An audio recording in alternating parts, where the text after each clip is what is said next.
Ahora sí, te corro acá para que no molesten la pantalla.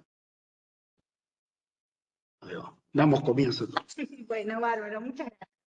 Bueno, muchas gracias por la presentación de Martín. Para mí es un placer estar acá. Necesito mucho conocido en presencia, pero creemos que poder participar. No, realmente para mí gusto participar de este ciclo de charlas. Fue una charla que tiene como título una pregunta que a lo largo de la charla intentaré aportar datos para ver si podemos responder a tema. Y la pregunta es si Uruguay tiene chances de descubrir petróleo en su mar, en su área marítima. No funciona al final, así que le doy.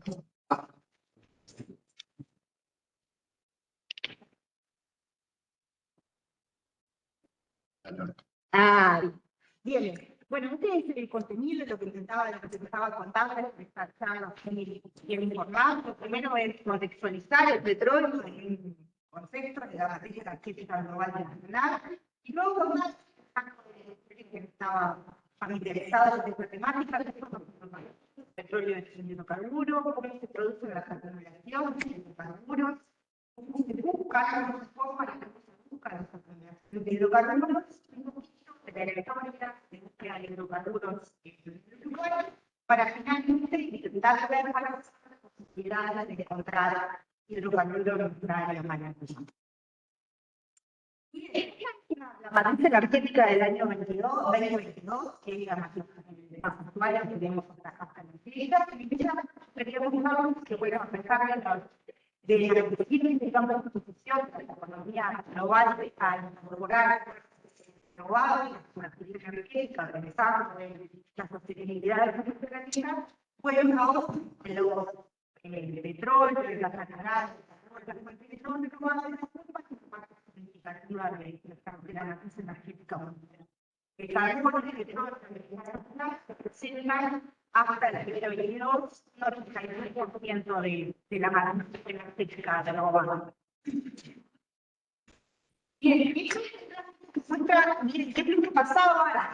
Contiene datos históricos hasta el año 2020 y contiene una proyección hasta el año 2050.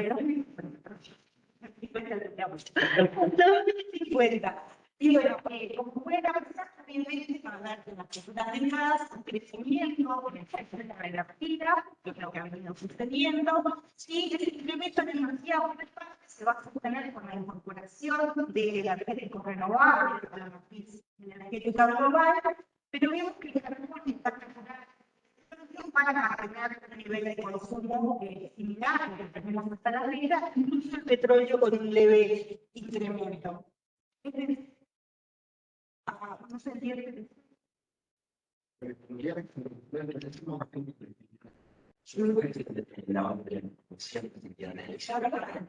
Ok, bueno, lo siento. Bueno, la idea era comentar que en las próximas décadas, digamos, el petróleo y el gas natural y el carbón van a continuar formando un porcentaje muy significativo de la matriz energética global.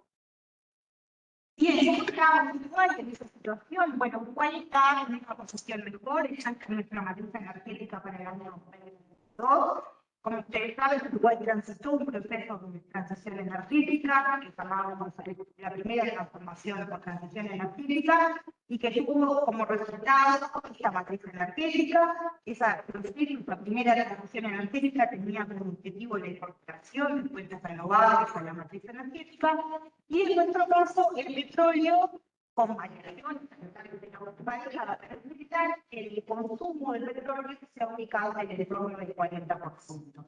Mientras que las renovables, que incluyen la práctica de energía hidráulica, luego la exploración de biomasa, la industria de eólico y solar, forman aproximadamente el 60% de la matriz energética.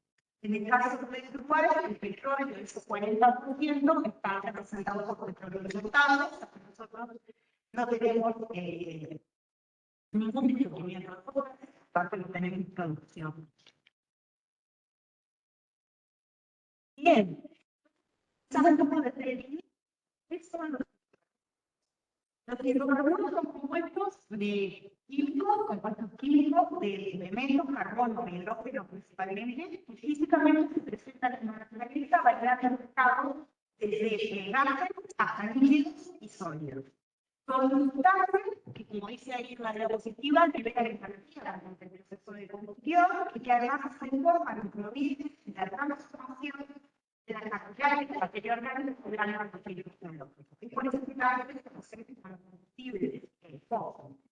Porque, bueno, el combustible proviene de procesos de material básica que iban en el pasado.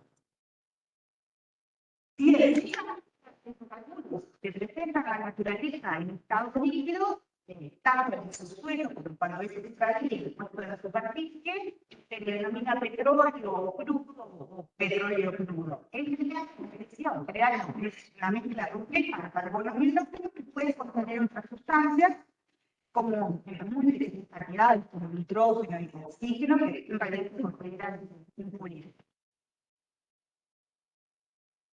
Bien, si se presenta en la naturaleza en estado gaseoso, es lo que llamamos gas natural. Como se observa en la diapositiva, en esta fotografía, los petróleos, o sea, estos hidrocarburos líquidos en la naturaleza se presentan en diversas formas, con diversos colores, con diversas densidades, diversas viscosidades, y en función básicamente de la presencia mayor o menor de esos elementos distintos al carbono y hidrógeno, y también se da cuenta a la diferencia material orgánica, y origen, y también se pueden haber sufrido diferentes procesos de degradación, por ejemplo, luego de formarse. Esos diferentes tipos, de algún modo, reflejan las distintas calidades de los petróleos y las calidades de los derivados que van a surgir luego del proceso de refinación de estos petróleos. De un modo general, muy general, los petróleos más lineales, con una menor densidad, con una menor viscosidad, son petróleos de mejor calidad que van a dar mejores rendimientos para formar derivados de mejor calidad en el proceso de refinación. Y hay todo el extremo hasta petróleos que son prácticamente, a pesar de estar comprendidos en la definición de una sustancia líquida, que son tan viscosos que uno vuelca un recipiente en una mesa y demora semanas en desplazarse unos pocos centímetros. Esos petróleos en general se utilizan para generar asfaltos o resinas, no son útiles para generar derivados como una refinería. Bien, ¿cómo se forman los hidrocarburos? Lo primero para decir que los hidrocarburos se forman en cuencas sedimentarias, es decir, en áreas deprimidas de la corteza terrestre, como aparece ahí, áreas que están rodeadas por zonas elevadas. Esas cuencas reciben sedimentos desde esas áreas elevadas que los rodean, sedimentos que son transportados por los ríos, por los arroyos. Y además, las cuencas sedimentarias suelen albergar grandes cuerpos de agua, como lagos, lagunas, mares, océanos, en los que viven microorganismos. Cuando esos organismos que viven en el agua mueren, bueno, obviamente se depositan o caen al fondo de la cuenca, como en realidad estas láminas de agua son muy espesas, suelen estar desertificadas y en el fondo el contenido de oxígeno es muy bajo. Entonces, esa materia orgánica muere y cae al fondo de la cuenca, no se descompone, que no hay presencia de oxígeno, y entonces se preservan. Al estar progresivamente encerrados por los sedimentos que van llegando a la cuenca, van ubicándose a mayor profundidad y por tanto a mayor presión y a mayor temperatura, y van a sufrir un conjunto de transformaciones físicas y químicas que hacen que esa materia orgánica se transforme en hidrocarburo. Esta imagen de acá muestra esa transformación, ¿no? De los sedimentos que llegan a la cuenca transportados por los diferentes agentes de transporte y la materia orgánica que muere y cae al fondo de las cuencas. Bueno, los sedimentos se transforman con el tiempo y el enterramiento, lo que significa mayor presión y mayor temperatura, se transforman en rocas sedimentarias. Las arcillas se transforman en lutitas, las arenas en areniscas, las gravas en conglomerados, pasamos de un material lineal, desagregado, a una roca consolidada.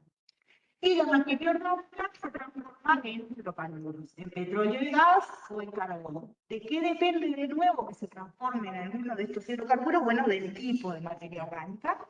En general, una materia orgánica de mayor porte, más leñosa, da origen al carbón, y una materia orgánica que provenga de aire, da origen al petróleo y al gas. También hay una relación con la presión y la temperatura. Una materia orgánica que genera petróleo, si continúa el proceso de aumento de presión y temperatura, bueno, seguramente va a generar gas. Bien, ¿cómo se forman las acumulaciones de hidrocarburos? Ya vimos cómo se formaban los hidrocarburos, pero en realidad lo que nos interesa para explotar hidrocarburos y para generar un petróleo o para obtener un petróleo que pueda luego refinarse y ser utilizado en las diversas actividades de la sociedad, necesitamos tener una hidrocarburos, es decir, un volumen significativo en un determinado espacio. Y para entender cómo se procesan esas acumulaciones de hidrocarburos, los geólogos apelamos a un concepto que se llama sistema petrolero, que de un modo general reúne el conjunto de elementos y procesos geológicos esenciales para la existencia de una acumulación de hidrocarburos. Es decir, para que exista una acumulación de hidrocarburos, cada uno de estos elementos y procesos geológicos se tienen que dar. Tienen que ocurrir, si no, no vamos a tener una acumulación. La principal, digamos, el punto de partida sería tener una roca generadora. Y esa roca generadora es justamente esa roca con ese contenido de materia orgánica que les mencionaba. Si no obtenemos esa materia orgánica que por el efecto de la presión y la temperatura durante el enterramiento genera hidrocarburos, obviamente no voy a tener una acumulación de hidrocarburos. O sea que el punto de partida, aunque no es una condición suficiente, es tener una roca con un alto contenido de materia orgánica que con el tiempo geológico de origen no se forman los hidrocarburos. Una vez formados los hidrocarburos, como tienen una menor densidad que el agua, esos hidrocarburos migran verticalmente hacia posiciones más o menos de menor profundidad. Entonces se albergan o van a quedar acumulados en lo que llamamos una roca reservorio.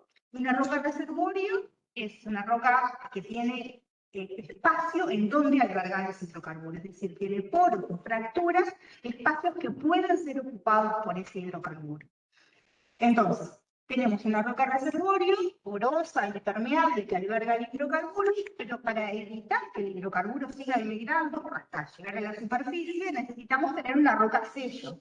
Es decir, una roca que tenga la propiedad inversa, que sea impermeable, que impida que el hidrocarburo siga migrando verticalmente, de modo de generar esa acumulación. Esa roca sello, entonces, está ubicada por encima de la roca reservorio, tiene una muy baja permeabilidad e limita que el hidrocarburo siga migrando verticalmente. Después necesitamos tener una trampa que aparece en este esquema acá como si fuera un pliegue, que lo ven ahí.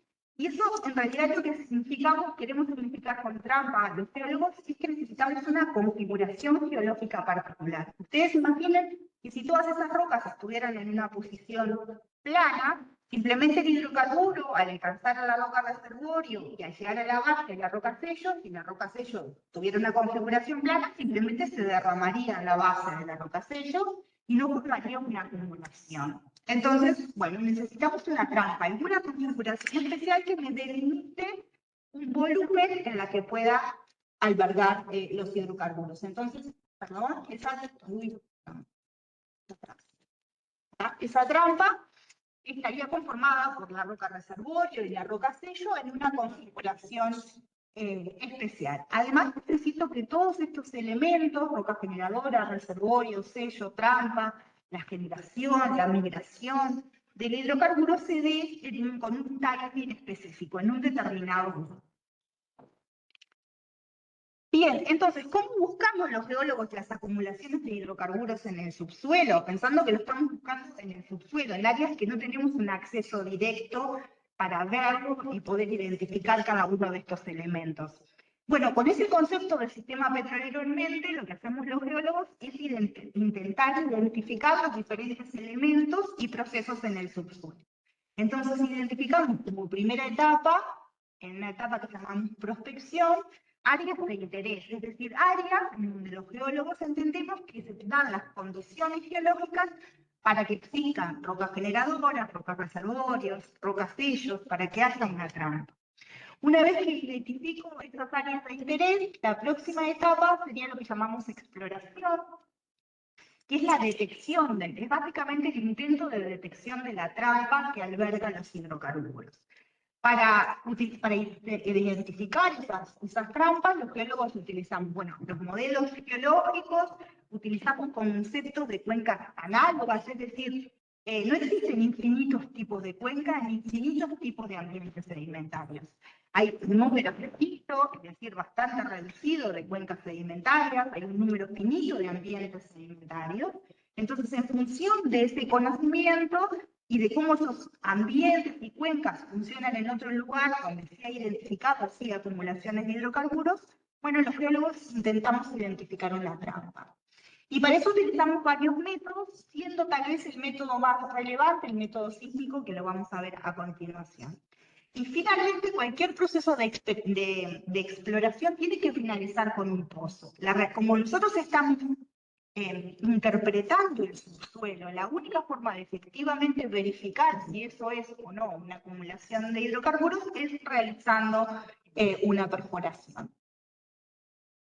Bien, yo les mencionaba que el dato sísmico es probablemente el dato que utilizamos más los geólogos para intentar entender el subsuelo e identificar o detectar esas trampas, esas acumulaciones de hidrocarburos.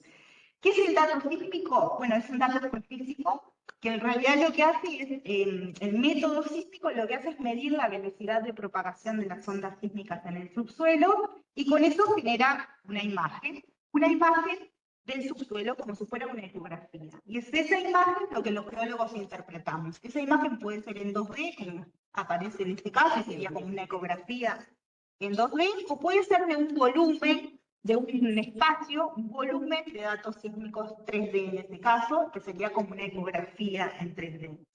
Bueno, sobre ese dato sísmico, los geólogos lo que hacemos es interpretar, basados en qué, en nuestro conocimiento geológico, como les decía, basado en modelos geológicos, intentamos interpretar ese dato, que es, de nuevo es una imagen, es una ecografía del subsuelo, e intentamos en él identificar los diferentes sistemas, los diferentes ambientes sedimentarios, de las edades. Intentamos identificar cada uno de estos elementos y procesos de los sistemas petroleros para elaborar modelos entonces que nos permitan, como en este caso, por ejemplo, ubicar una perforación. El geólogo que hizo la interpretación de esta sección sísmica hizo la interpretación que aparece en la imagen de abajo y ubicó un pozo en esta posición estratigráfica. Entendió que ahí es donde está ubicada la trampa, que es una especie de pliegue, en donde podrían albergar hidrocarburos. Bien, ¿en Uruguay se busca petróleo? La respuesta es sí, digamos. Les dije que los hidrocarburos se forman en las cuencas sedimentarias. Bueno, nosotros en Uruguay tenemos 3 cuencas en el área continental y tenemos 3 cuencas en el área marítima. Las cuencas en el área continental se llaman cuenca norte. En realidad la cuenca norte es la porción sur de la cuenca del Paraná y Chaco Paraná. Después tenemos en el sur la cuenca de Santa Lucía y la cuenca de Laguna Merín. Y en el mar tenemos 3 cuencas que se llaman Punta del Este, Pelotas, que además se extiende por el área marítima de Brasil, y la cuenca oriental del Plata. En la cuenca norte, entre los años 1950 y 1970, se hicieron un total de 11 pozos exploratorios y hay existencia de datos sísmicos también de la segunda mitad del siglo pasado y también adquiridos en el año 2014.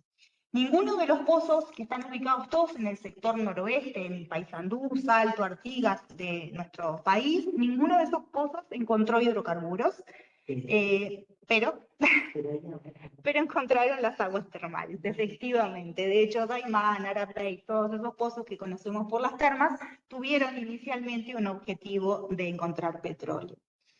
En la cuenca Santa Lucía también hay 10 pozos que se realizaron en la década de 1970 y también hay datos sísmicos 2D y ninguno de esos pozos tampoco encontró evidencias de hidrocarburos. En la cuenca Laguna Merín es la que menos está explorada en Uruguay, no hay ni pozos ni datos sísmicos, mientras que en lo que llamamos cuencas offshore, que en realidad son esas cuencas ubicadas en el mar, hay 3 pozos, los pozos Lobo y Gaviotín, que fueron perforados en el año 1976, y el pozo Raya, que fue perforado en aguas muy profundas en el año 2016. Los tres son pozos declarados secos, que en la industria petrolera declarar un pozo seco significa no es que no tenga fluidos, sino que lo que no tiene es hidrocarburos. Bueno, entonces los tres han sido declarados secos. Luego de muchos años, las muestras de los pozos Lobo y Gaviotín se analizaron y se encontraron pequeñas inclusiones fluidas de hidrocarburos. Del pozo Raya, lo que se conoce hasta la fecha es que, bueno, es un pozo seco y que no se han encontrado evidencias. Bien, y además lo que ocurre en nuestras cuencas del mar es que hay muchos datos sísmicos 2D y hay un volumen muy significativo de datos sísmicos 3D que les permite estudiar en forma relativamente exhaustiva, aunque la cantidad de pozos es muy pequeña.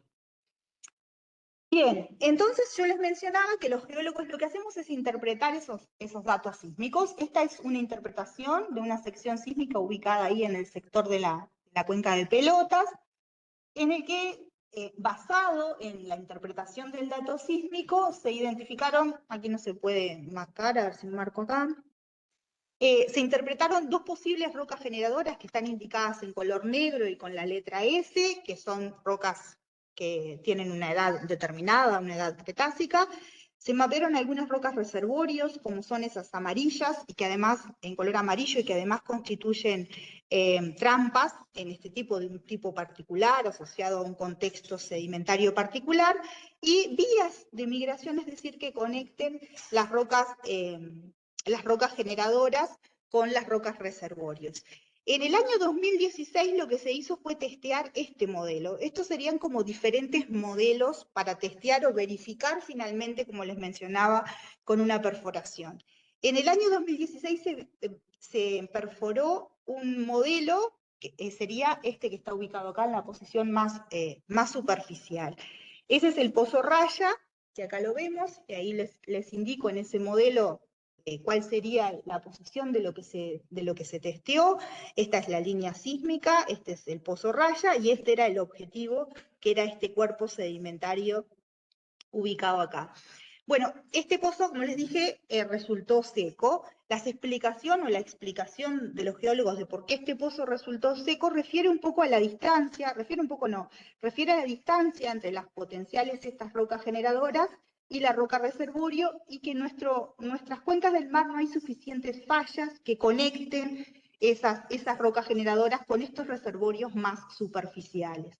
En realidad, los reservorios que tienen mayor potencial son aquellos que están más próximos a la roca generadora, que serían estos que están ubicados acá, porque ¿qué pasa? Al estar más próximos, aumenta la conectividad entre el reservorio y la roca generadora, y hay mayores posibilidades de que el hidrocarburo generado a partir de la roca generadora alcance ese reservorio. Bien, uno podría pensar, y de hecho eso ocurrió, que luego de la perforación de este pozo Raya en el año 2016, el interés de las compañías petroleras por explorar o por intentar identificar petróleo en el Uruguay iba a disminuir, y de hecho fue lo que ocurrió. ¿Pero qué sucedió? Bueno, en el año 2022 y en el año 2023 ocurrieron un conjunto muy importante de descubrimientos de petróleo en el margen africano. Esto que está acá, acá se observa en Namibia, acá está África, en azul está Namibia, y este cuadradito de acá es en realidad este cuadradito de acá, en donde se perforaron todas estas trampas que aparecen acá, y en muchas de estas se encontraron hidrocarburos en lo que llamamos campos gigantes, es decir, en un volumen muy importante. Tal vez en estos resaltan estos que aparecieron mucho en la prensa y demás, que son Venus y Graf, que son dos descubrimientos de petróleo muy significativos. Esta es una sección sísmica ahí en el margen africano, en donde se muestra la posición de estos dos pozos, Venus y Graf, que como les digo, descubrieron campos gigantes de hidrocarburos. Y esta es la interpretación que se hizo en ese momento. La roca generadora es esta que está indicada en verde acá, que es una roca de edad cretácica aptiana, y el paragraf se cree, todavía no está confirmado, que la generadora sería una que está acá de edad cenomaniana toroniana, con un aporte del aptiano. Y en amarillo están indicados los rocas reservorios. Bien, y esto, digamos, ¿por qué es importante? Bueno, porque Como que ustedes ya lo deben de saber, pero esta es la posición actual que tienen la configuración actual que tienen las masas continentales y el océano Atlántico. Nosotros, nuestras cuencas del mar están indicadas con este círculo rojo, y estas son las cuencas del área marítima, en donde están esos prospectos de Venus y de Graf, y si bien hoy estamos separados a una distancia extremadamente considerable, bueno, hace 120 millones de años nosotros estábamos, o nuestra área marítima estaba al lado del área marítima de África, compartimos esa génesis, era el momento en el que se estaban separando a América del Sur de África, y hace entonces 120 millones de años en que este mar, ven que acá hay un océano enorme, bueno, en este momento teníamos un mar más restricto, con una circulación más restricta, y ahí se depositó una roca generadora que se ha probado en muchas partes del mundo, y particularmente ahora en el margen africano, de edad aptiana, que es generadora de hidrocarburos. Entonces, para ese momento, nuestras cuencas marítimas y las cuencas de África compartían un mismo origen, una misma historia de evolución, las mismas rocas se estaban depositando en ambos márgenes. Claramente después, con el paso del tiempo geológico, nos fuimos separando cada vez más, y nuestras historias ya no son compartidas, son diferentes. Pero en ese momento la historia es común, el origen es común.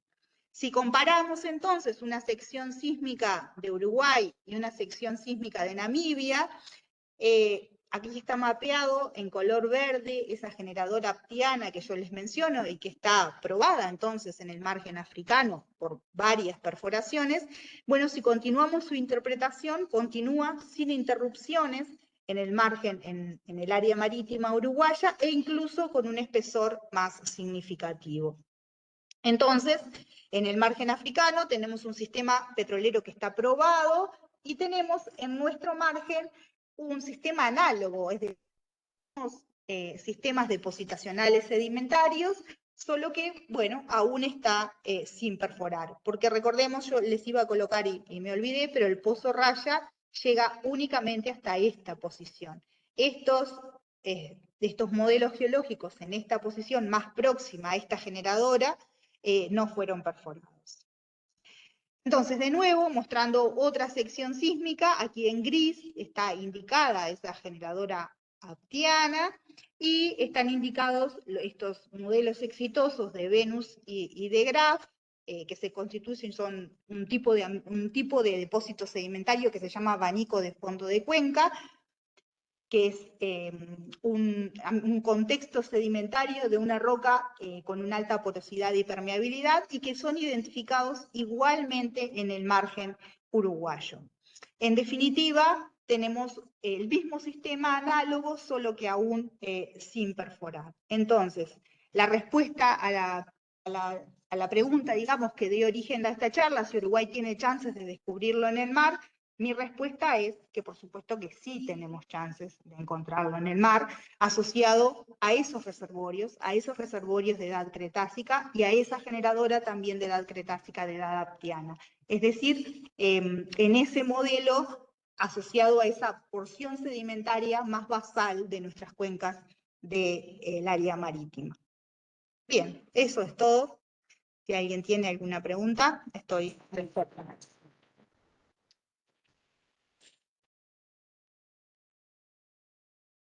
Me alegra.